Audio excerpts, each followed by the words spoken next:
Hi, welcome to Biographics. My name is Shannon, and today we are learning about Kamehameha, the warrior king who united Hawaii. And this script was written by Radu Alexander. Even now, 200 years after his death, the name Kamehameha immediately resonates with the Polynesian people. He was the king who united all of the Hawaii Islands under his leadership and then founded the kingdom's greatest dynasty. He was a leader who had not only done something that had never been done before, but he did it at a crucial point in Hawaii's history. The Hawaiians had recently had their first encounters with the Westerners, and, going forward, things were inevitably going to be very different.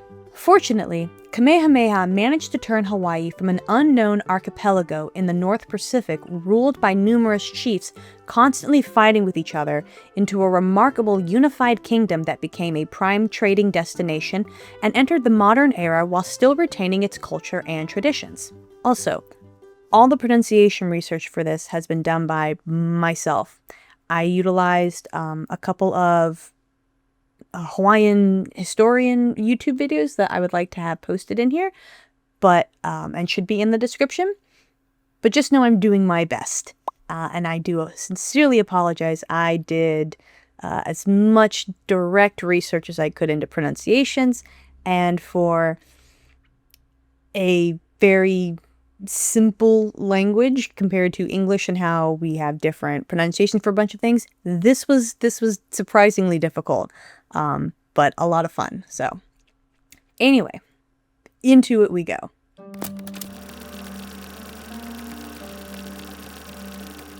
The early years of Kamehameha are still shrouded in uncertainty since much of Hawaii's history was passed down through oral tradition at that point, and there's a fair bit of mysticism involved. Even his birth year is one big question mark, with sources placing it between the early 1750s to the 1760s. The most common date is 1758 because it lines up with another well-known event. According to Kamehameha's legend, shortly before his birth, there were big storms and a strange bright light appeared in the sky, which the Hawaiian priests, called kahunas, interpreted as the arrival of Hawaii's mightiest ruler. That light in the sky would have been Halley's Comet. Assuming that that's the correct timeline, let's move on to Kamehameha's parentage, which is also somewhat obscure. Originally called Pae'a at birth, Kamehameha was born into a royal family on the island of Hawaii, which is also referred to as the Big Island, in order to distinguish it from the entire archipelago that people also call Hawaii. His mother was Kiku'i Apoiwa, the daughter of a high chief, who then went on to marry her own high chief named Ku'ua. The latter was probably Kamehameha's father, although some sources mentioned that his biological father may have actually been Kahekili, who was king of Hawaii's second largest island, Maui. Anyway, the relative that concerns us the most was Alape'i, who was Kiku'a Apoiwa's uncle and king of the island of Hawaii. When Kamehameha was born, he wasn't too thrilled about all those predictions that this new baby would become Hawaii's greatest leader. So he arranged to have the infant killed, in secret. Fortunately, Kekui'a Poiwa found out, so she arranged for Pae'a to be adopted by a chief named Naiole, who raised the baby with the help of his sister in the secluded Waipio Valley. Years later, King Alape'i discovered that the child was still alive, but he had calmed down by that point and no longer wanted him dead. Instead, Pae'a was summoned to come live at the royal court when he was around 5 years old, where he also changed his name to Kamehameha, which meant the lonely one. A few years later, his father Ke'ua died, so the boy was taken in by his uncle, Kalani Opo'u, who was a chief in his own right, but like all the other tribal chiefs, still served King Alape'i.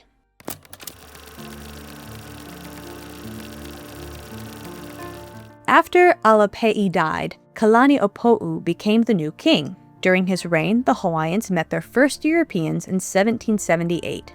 From then on, the history of Hawaii would also be told from a new external perspective, as the archipelago would become a popular port for European and American ships. For example, Kamehameha went aboard James Cook's ship, the Discovery, and he was described by the Europeans as tall, strong, and a fearless warrior who moved in an aura of violence. And I don't know what that means, but it sounds imposing. Truth be told, the first encounter between Hawaiians and Europeans could have gone better. At first, the two sides were friendly and awarded gifts to one another. It has often been asserted that the Hawaiians mistook Cook for the incarnation of their god Lono, but we can't say for certainty if they believe this or not. At the very least, Cook was treated like a high-ranking chief, and he was able to explore the islands and trade freely. Cook left without incident, but he encountered a big storm where one of his ships was damaged, and it forced him to go back to Hawaii. His second reception was decidedly frostier. The Hawaiians considered his return a bad omen, and they were also annoyed at having to resupply him. Tensions were high, and what started with some name-calling and a few thrown stones ended up with the Hawaiians stealing one of Cook's boats. The explorer only made matters worse when he came up with the idea of kidnapping King Kalani'opu'u and holding him prisoner until his boat was returned. A fight broke out, which resulted in the death of Cook and 4 sailors. Afterwards, Europeans were horrified when they discovered that the Hawaiians took Cook's body and stripped the flesh from the bones, not knowing that this was actually a custom reserved for tribal chiefs, one that Kamehameha himself would also undergo a few decades later. Eventually, the dispute was settled and peace was called between the two sides. But the event had an effect on Kalani'opu'u, who was ready to face his own mortality. In 1780, the king called a meeting of all the high-ranking officials to assign positions for after he was gone. Unsurprisingly, he named his eldest son, Kiwala'o, as his heir. Meanwhile, Kamehameha was given an important religious role, that of guardian of the war god Kuka'ilimoku. Kalani'opu'u died in 1782, and soon enough there was tension between Kamehameha and Kiwala'o, as the former clearly had ambitions above his current station. There is a story from that time that Kamehameha was able to overturn what's called the Naha Stone, a giant volcanic rock that can still be found in the city of Hilo, sitting on the front lawn of the public library. Legend said that the person who had the strength to overturn the stone also had the strength to unify all of the Hawaiian Islands. Kinda like King Arthur. Apparently, Kamehameha managed to accomplish this feat, showing himself in the minds of many as the one leader who could take Hawaii into its next era. This sounds just a tad fanciful, given that the Naha Stone weighs around 7,000 pounds. But if you find that hard to believe, you should know that in some versions of the story, Kamehameha was only 14 years old when he did it. There were several instances where Kamehameha did things to either insult or disobey Kiwala'o as a sign that he did not respect his authority, such as performing rituals that were normally only reserved for the king. He had support in his endeavors though, as plenty of other chiefs thought that Kamehameha was the better leader. Eventually, the unavoidable happened and a civil war broke out as the two sides fought for supreme power.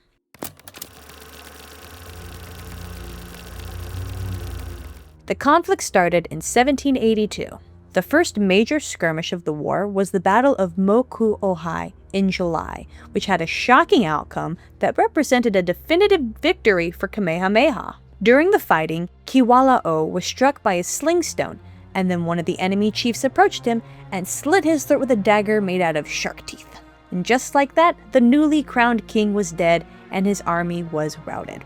Following the battle, Kamehameha controlled half of the big island, but the other half was still loyal to the now deceased king and was being controlled by 2 men, his brother Ki'ua and his uncle Ki'awima Uhili. What followed next was years of raids and minor skirmishes, which became known to the locals as Kaho'olawe, the Bitter War, in which neither side could gain a definitive advantage over the other. It wasn't until 1790 that the war took a decisive turn. Worn down by years of fighting, Ki'awima Uhili threw in the towel and accepted Kamehameha as his new leader, and even sent his sons to him as a sign of submission. This enraged Ki'ua, who attacked and killed his uncle and conquered his district.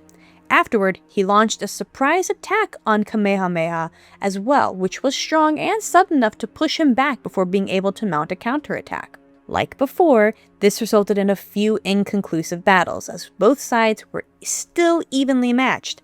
But then nature decided to play favorites. During a retreat, Ki'ua's troops were caught in the 1790 eruption of Kilauea, and 2/3 of his army perished, just like that. Obviously, this drastically altered the balance of power and more or less destroyed Ki'ua's hopes of emerging triumphant. But Kamehameha did not simply end the war with the final battle. Instead, he ordered the construction of a temple called a heiau, at the suggestion of a kahuna.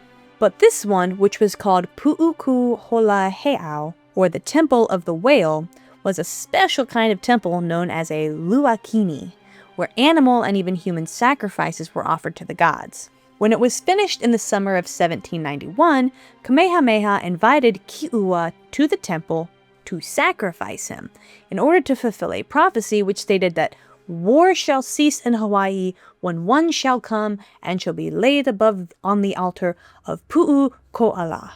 End quote. Some say that Kamehameha used a ruse to lure his enemy to the temple, but scholars find it highly unlikely that Ki'ua would have been that gullible. Hawaiian historian Samuel Kamakau said that Ki'ua brought all of his weapons of war, his feather capes and feather helmets, and placed them in canoes. He also ranged his chiefs about him in his own double canoe, those of high rank and those who had lived with him and upon whose love he could count and who would die with him.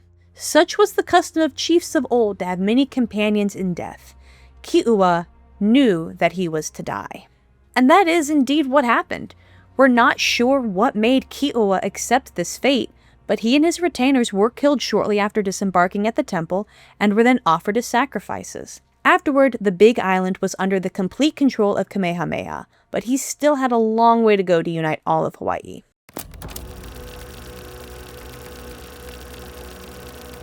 We've mentioned the other islands already, but what were they exactly? Well, the Hawaiian archipelago is made up of 8 major islands, plus a lot of tiny atolls and inlets. During Kamehameha's times, these were all divided into 4 kingdoms, each ruled by a high chief called an ali'i.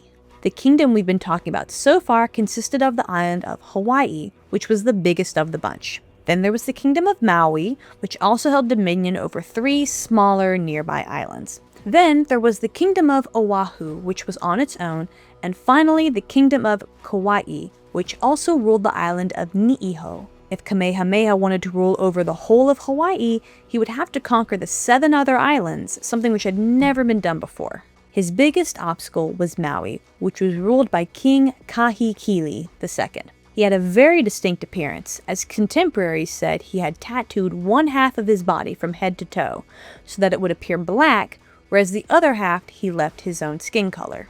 It was pretty here that Kahekili had the same ambitions as Kamehameha to unite all the islands, but under his leadership, of course. He already had 4 of them, and then in 1783, he launched a surprise attack on Oahu. Following a decisive battle at Nu'uanu Valley, he forced the Oahu Ahili Kahahana to retreat into the mountains, where he was eventually betrayed and assassinated. Afterward, Kahekili was in charge of Oahu, and he ruled it with a vengeful fury and an iron fist, massacring entire villages if their chiefs dared to oppose him. It was said that he even built a house of bones in Moana'alua, using the remains of the chiefs in Oahu. Meanwhile, although Kahekili did not control the kingdom of Kauai directly, he did exert a strong influence over it, as his brother was also married to the queen. So, 7 of the 8 islands were under his dominion, one way or the other, which only left the Big Island ruled by Kamehameha. It certainly seemed like Kahekili started the game with a big advantage. But there was now a new factor to consider: the foreigners, who usually stopped in Hawaii to trade or resupply, but sometimes they had muskets or even cannons, and such advances in warfare could have easily tipped the scales of war. In the years immediately following Captain Cook's first encounter with the native Hawaiians, it became relatively common for European and American ships to stop by the islands, and most of these visits were peaceful. On one memorable occasion, a Captain Mears aboard the Nootka even took a chief named Ka'iana as a passenger and traveled with him all the way to China and back. Afterward, the captain presented Ka'iana with canoes filled with gifts, including modern tools and firearms. The relationship between the two sides took a drastic turn for the worse following a bloody and violent event in 1790 that, ultimately, did end up benefiting Kamehameha. The locals remember it as Kalolo Pa'u, or the Spilled Brains, but everyone else calls it the Olowalu Massacre. This is a story in 3 acts. It started when American fur trader Simon Metcalf arrived in Hawaii aboard the Eleanora.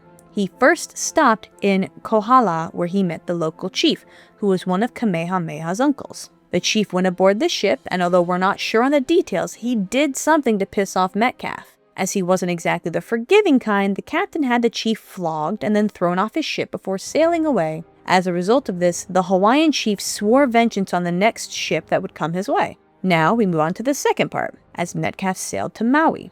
One night while the ship was docked, a few natives stole one of the small boats anchored to the ship, also killing the watchman in the process. After finding out that the thieves came from the village of Oluwalu, Metcalfe took his revenge on them by luring many of them to his ship with the promise of trade, and then unleashing cannon fire on them. About 100 Hawaiians were instantly killed, and another 100 were injured. The third and final chapter occurred when the next ship arrived in Kohala.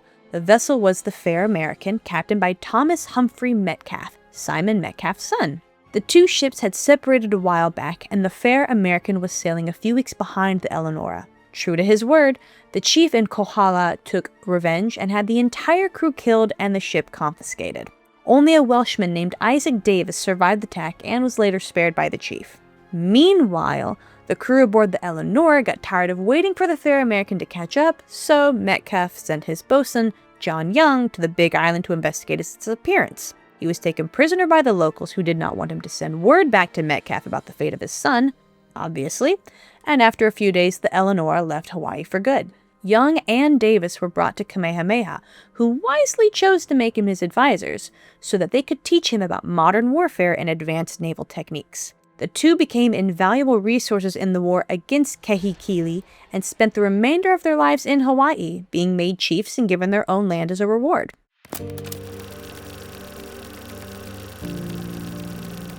Kamehameha's war with Kahekili started in earnest soon after the Oluwalu massacre. Later that same year, he took his army to Maui and fought the enemy at the Battle of Kenpaniwai. Kahekili was in Oahu at the time, so his forces were led by his son, Kalani'ako'opule. Kamehameha's forces were aided by a western cannon, which was named Lopaka, and was operated by his latest recruits, Young and Davis. Overall, Kamehameha had the advantage and he triumphed in battle, but there were no permanent gains. This was when his enemy back on the Big Island, Ki'ua, was still alive and launched his own surprise attack, so that is why Kamehameha had to retreat back to Hawaii, and Maui soon fell again under Kahekili's control. For the next few years, things were quiet between the two sides because they were both concerned with internal matters. Kamehameha was fighting to secure control of the island of Hawaii before moving on to its neighbors, while in Maui, a war of succession broke out after Kahekili's death in 1794. His son, Kalani'ako'opule, eventually triumphed and became the new leader of Maui, but his position was still weak and tenuous, so Kamehameha decided to take advantage of this. In 1795, he launched his biggest assault yet, as over 10,000 warriors left Hawaii in war canoes and traveled to the other islands. The decisive victory came following the Battle of Nu'uanu, which took place on the island of Oahu in April of that year. All the other islands fell relatively easy to Kamehameha's might, but this is where Kalani'ako'opule had gathered the bulk of his army and planned to make a last stand. He was outmanned and outgunned by Kamehameha, who had artillery and firearms and managed to push back the enemy army into the mountains that surrounded Nu'uanu. He trapped them between his soldiers and the steep cliffs and drove them over the ledges to their deaths. As for Kalani'ako'opule, he initially survived the battle and retreated into the forest, but was captured a few months later and sacrificed. Kamehameha now ruled his lands, but he still did not control all of the Hawaiian islands. If you will recall, the islands of Kauai and Niihau were only under the influence of Kahekili through marriage, but they were ruled by a different chief. Kamehameha still had to conquer them in order to control the entire archipelago. And this took a lot longer than you would expect because he faced several unforeseen challenges. In 1796, Kamehameha filled his canoes with soldiers and intended to sail to Kauai, but his army was caught in a vicious storm. Not only did it sink many of the canoes, but it also killed almost the entire stock of pigs on Oahu and caused a famine. After that, he had to deal with a rebellion on the Big Island caused by the brothers of one of the high chiefs who had fought him and lost. A new planned attack around 1804 was thwarted by an epidemic, most likely cholera or typhoid fever. It really wasn't until 1810 that Kamehameha managed to fulfill his ambition and unite all of the Hawaiian Islands into one kingdom. He did this without any more bloodshed as well. Once he had amassed the largest army Hawaii had ever seen, the chief of Kauai decided he'd rather be a live vassal than a dead chieftain, and so he surrendered Kamehameha. With the fighting over and his rule undisputed, Kamehameha directed his attention to other areas of government, managing to strike a good balance between new reforms and old traditions. He instituted a single legal system for all the islands, he consolidated the government, and broke up the old chief system, instead relying on governors that he trusted. He focused on agriculture since a lot of the fertile land had been ravaged by decades of war, and he also introduced a new tax system where a lot of the proceeds were used to encourage trade with foreigners, particularly in sandalwood, which became Hawaii's most valuable commodity at the time. Kamehameha's most memorable law served as a model of human rights related to the treatment of civilians. Known as the Law of the Splintered Paddle, it is still part of Hawaii's state constitution. In its original form, it said, "O my people, honor thy gods, respect alike the rights of men, great and humble, see to it that our aged, our women, and our children lie down to sleep by the roadside without fear of harm, disobey, and die." Basically, the law of the splintered paddle decreed that nobody was allowed to attack others unprovoked, no matter how powerful they were, not even chiefs. This was based on a humiliating lesson that Kamehameha learned the hard way during a raid in his younger years. When attempting to attack two innocent fishermen, Kamehameha got his foot trapped in a crevice. One of the fishermen struck him in the head with his paddle so hard it splintered, and it knocked him unconscious. Afterward, they left him alone and ran away. He awoke a while later with a giant headache and a bruised ego, but he was humbled to realize that he was still alive only due to the fisherman's mercy. Kamehameha died May 8, 1819, and was succeeded by his son Liholiho, who took the regal name of Kamehameha II. The funeral became one last example of the warrior king's penchant for combining the old with the modern. Even though ancient funeral rites were still observed, there were no more human sacrifices per Kamehameha's instructions. Lastly, his remains were subjected to huna kele, which means to hide in secret. Two of his most trusted advisors buried his bones in a secret spot that was never revealed, so that only the stars of the heavens know the final resting place of Kamehameha. The end.